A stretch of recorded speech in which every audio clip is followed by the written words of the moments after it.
आज हम बात करेंगे इमोशंस के बारे में। जो हमारा टॉपिक है एम्ब्रेसिंग इमोशंस। इमोशंस मतलब इमोशन, एनर्जी इन मोशन। हमारे भीतर जो एनर्जी है जो मूवमेंट में है, राइट। एंड ये जो एनर्जी है ये डिफरेंट डिफरेंट वे से स्वयं को एक्सप्रेस करते हैं। सो हम ह्यूमन बीइंग्स हैं और we are emotional beings and emotions हमें ड्राइव करते हैं। कितने टाइम हम अपने रोजमर्रा की जिंदगी में हम अपने लाइफ के डिसीजंस इमोशंस के बेस पर लेते हैं। अगर चाहे वो हमारा कभी करियर को लेकर हो या हमारे रिलेशनशिप्स हो, राइट। एंड और भी बहुत सारे ऐसे एरियाज होते हैं लाइफ में जिसमें हम अपने इमोशन से ड्रिवन होते हैं। ठीक। सो इमोशंस को फ्रेंड्स हम कैटेगराइज कर सकते हैं दो तरीके से, that there are love-based emotions and fear-based emotions. So love-based emotions जैसे कि joy या happiness या peace, calm, compassion, faith, hope. So इन emotions को जब हम experience करते हैं तो हम energized feel करते हैं, हम at ease feel करते हैं, there is sense of excitement, right? And then we can say there are fear based emotions. तो fear based emotions जैसे कि सैडनेस, गुस्सा या गिल्ट फील करना, लाइफ में रिग्रेट को फील करना, या जब हम बिटर हो जाते हैं, हेट्रेड, राइट। या कभी हम जेलेसी फील करते हैं। तो जब हम लो फील करते हैं तो ये जब हम इमोशंस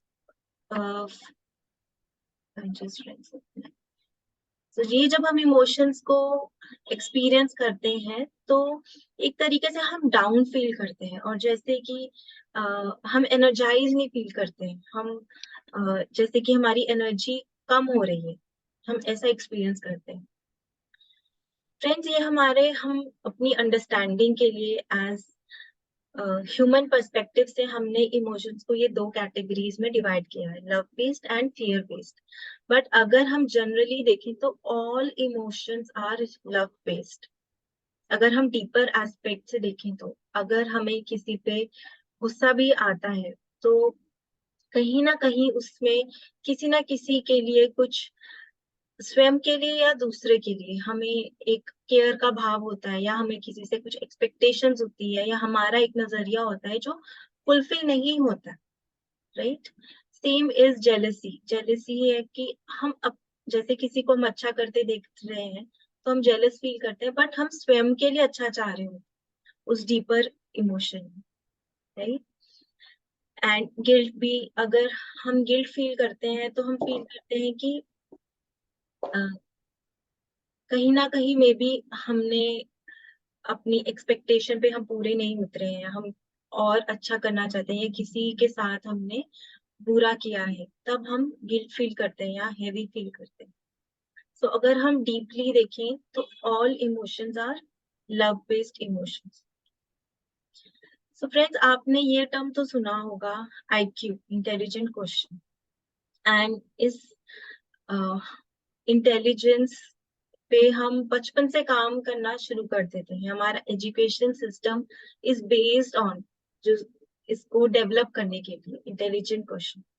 तो कहीं ना कहीं हमारा ध्यान इस पे रहता है कि मोर नॉलेज को एक्वायर करना, अपनी स्किल्स को अपग्रेड करना, अपने आप को केपेबल करना, एबल करना, कुछ मे बी स्पोर्ट्स में कोई स्किल्स सीखना, may be art and craft में कुछ सीखना, एंड अलग अलग टाइप के कोर्सेज करना, कुछ कंप्यूटर में कुछ, राइट। तो ये ऑलरेडी एक सेक्शन है जो टेक केयर किया जाता है बचपन से। बट एक और चीज होती है फ्रेंड्स, इमोशनल क्वेश्चन। तो मैंने अपनी लाइफ में अनुभव किया है, इवन अपने करियर में, कि कहीं ना कहीं हम लोग इमोशनल इंटेलिजेंस को नहीं डेवलप कर पाते एंड इमोशनल क्वेश्चन पे हम नहीं ध्यान देते हैं।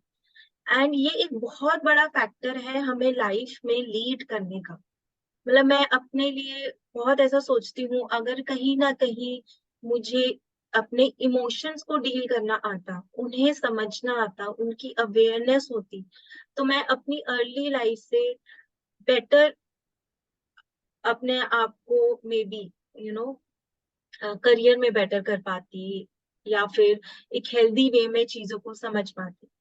बट जब अवेयरनेस अब आई है तो that is also completely okay, because हर चीज का अपना एक टाइम होता है। एंड मे बी अगर लाइफ में वो एक्सपीरियंसेस नहीं होते तो मुझे इस टॉपिक की वो जो इम्पोर्टेंस है वो मुझे नहीं समझ आता। एंड ये इसलिए इम्पोर्टेंट है फ्रेंड्स, क्योंकि लाइफ में हम हमेशा किसी ना किसी चीज से रिलेट करते हैं, चाहे वो कोई इवन एक छोटा ऑब्जेक्ट क्यों ना हो, राइट। एंड अगर हम कुछ काम कर रहे हैं तो हम हमें लोगों से डेली डील करना पड़ता है। ऑफिस में हमारी बॉस है, हमारा टीम है, राइट। अगर हम मार्केट जा रहे हैं तभी हम किसी ना किसी हम लोगों से इंटरेक्ट कर के, घर में हमारे रिलेशनशिप्स हैं, फैमिली है, फ्रेंड्स हैं, सोसाइटी है। तो बहुत टाइम हम इमोशंस के उसमें क्या कहेंगे, भंवर में हम फंस जाते हैं। इतने टाइप के इमोशंस हम एक्सपीरियंस करते हैं, फील करते हैं, और जिनको हम समझ भी नहीं पाते कि हमारे भीतर हो क्या रहा है।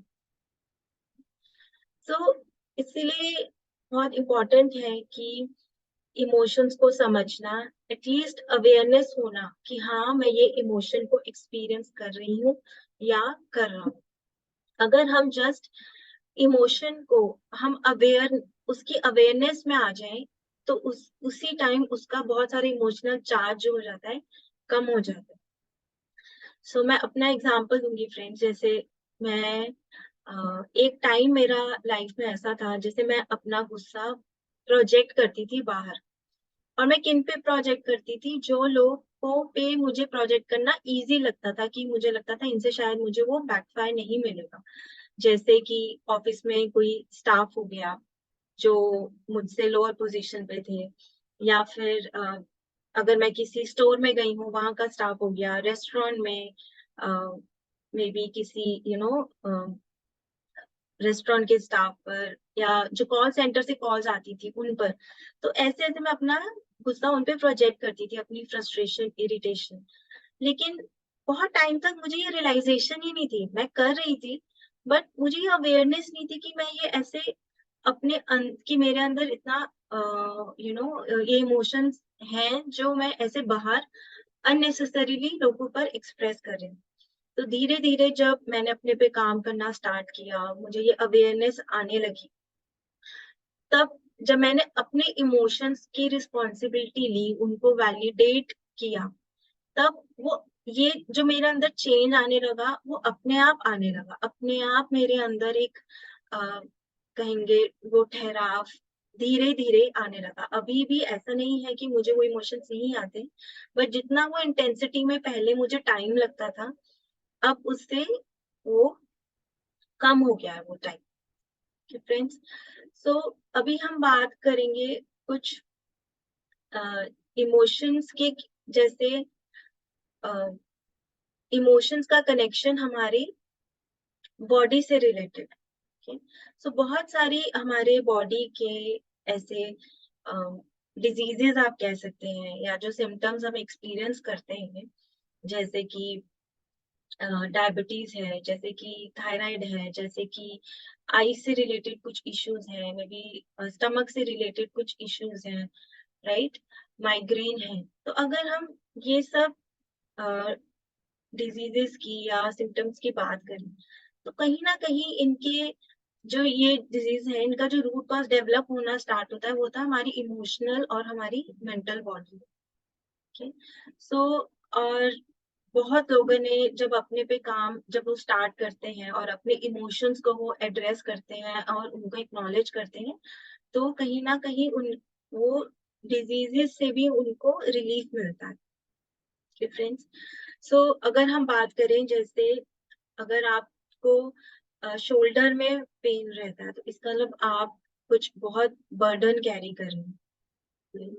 अगर आईज में अगर कुछ दिक्कत है तो इसका मतलब आप कुछ देखना नहीं चाहते। या जो आप लाइफ में देख रहे हैं वो आपको अच्छा नहीं लग रहा है, या आप अपने आप को एज अ लो देखते हैं, जब आप अपने आप को शीशे में देखते हैं आपको अच्छा नहीं लगता है, राइट?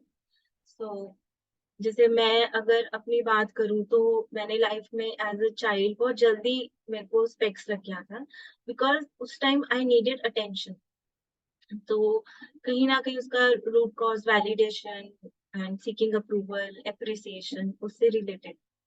अगर आपको स्टमक रिलेटेड इश्यूज हैं तो स्टमक में जब हम एंजाइटी फील करते हैं या बहुत फियर हम फील करते हैं, तब हमारे स्टमक में हम वी कैन फील दैट ना बटरफ्लाईज। और जब हमारा स्टमक अपसेट हो जाता है, जब कभी बहुत लाइफ में ऐसी सिचुएशंस आती हैं जब हम उनको हैंडल नहीं कर पाते। सो लुई एल हे इन इस टॉपिक पे उन्होंने बहुत डिटेल में बात किया है। आप उनकी book you can heal your life पढ़ें, और उसमें अगर आप देखें तो एक कंप्लीट उनका उन्होंने बहुत रिसर्च करके एक हमें लिस्ट दिया है, जिसमें उन्होंने डिजीजेस को उनके जो एक जनरलाइज फॉर्म में जो नॉर्मली उन्होंने देखा है कि 90% केसेस में ऐसा होता है कि जो डिजीजेस है उनके क्या रूट कॉज रह सकते हैं, क्या हमारा थॉट प्रोसेस ऐसा होता है, क्या हमारे इमोशंस ऐसे होते हैं जिनकी वजह से हमें ये डेवलप होते हैं। सो फ्रेंड्स, आप ये बुक जरूर पढ़ें। एंड इस अगर आपको कुछ दिक्कत है तो कोशिश करें आप अपने अपने साथ बैठें और अपने इमोशंस, जब आप अपने साथ बैठेंगे तो जो भी इमोशंस आ रहे हैं आप खुद ही अपनी अवेयरनेस से उनको एक्नॉलेज करके आप अपने आप को रिलीव कर सकते हैं। And so and friends also, all emotions are valid. हमें दिक्कत वही आती क्योंकि बचपन से हमें हम इस तरीके से कंडीशन होते हैं कि ये जो इमोशंस हैं दे आर नॉट राइट। वो राइट नहीं कब होने लगते हैं, जब हम उनके ऊपर रिएक्ट करना शुरू कर देते हैं, राइट? जैसे अगर आप बच्चों को देखें, ठीक? तो वो कभी एक इमोशन में रहते हैं, कभी दूसरे इमोशन में। अभी एक सेकंड में वो गुस्सा है, दूसरे सेकंड में वो एकदम खेलने लग जाएंगे, या एकदम से वो खुश होंगे और आपको प्यार भी करने लगेंगे। 1 मिनट में वो आपसे बात नहीं करें क्योंकि वो बच्चे कितना जोर से चीखते हैं, चिल्लाते हैं, रोते भी हैं, तो पूरे मोहल्ले को पता होता है कि ये बच्चा रो रहा है, तो वो फ्रीली अपने आप को एक्सप्रेस करते हैं, राइट? बट जैसे जैसे हम बड़े होने लगते हैं, ठीक, तो कहीं ना कहीं हमें ये बोला भी जाता है गुस्सा मत करो, राइट? ये मत, ऐसे मत, ये इमोशन, राइट? क्योंकि आपको जेलसी नहीं करना चाहिए। अगर आप सैड दिखेंगे तो आपके आसपास वाले लोग परेशान हो जाएंगे कि आप क्यों सैड हो, राइट? सो वो आपको खुश करने की कोशिश करेंगे। सो धीरे धीरे हम भी वैसे होने लग जाते हैं और हम बहुत सारे मास्क पहनने लगते हैं। तो फ्रेंड, इसका मतलब ये नहीं है कि हम फ्रीली अपना गुस्सा सब पे एक्सप्रेस करें, राइट? बट अपने साथ हम उस गुस्से के साथ बैठ सकते हैं, हम अपनी सैडनेस को एक्नॉलेज कर सकते हैं। अगर हमें कहीं ना कहीं गिल्ट है, या तो उसको हम स्पेस दे सकते हैं कि हाँ ये मेरे को है, ठीक है, अभी के लिए ये मेरे इमोशंस हैं, ये मेरी मेंटल और इमोशनल स्टेट है, और इसको मैं फुली एक्सेप्ट करता हूँ या करती हूँ, ठीक है? सो आज फ्रेंड्स हम यही करेंगे। जो भी हमें इमोशंस आए, चाहे वो आप कितना भी हम अपने माइंड में सोचे कि ये थॉट बुरा है, या ये इमोशन बुरा है, या ये मुझे नहीं होना चाहिए, वो आज कुछ समय के लिए वो हम सब ड्रॉप कर देंगे, राइट? चाहे वो आपको इतना गुस्सा आ रहा है, इतना रेज आ रहा है कि अगर आपको you want to just kill someone, okay, फिर भी उस टाइम के लिए आप उस इमोशन में को एम्ब्रेस करेंगे, राइट? सो आज आप अपने को ये स्पेस दें, राइट? बट हाँ, आपने अपने आप को हर्ट नहीं करना है किसी को, और किसी को भी नहीं हर्ट करना है। जस्ट हमने उस इमोशन को एक्नॉलेज करना है और उसको फुली फ्लो होने देना है। ओके फ्रेंड्स, सो मैं आपको गाइड करूंगी इस प्रोसेस में।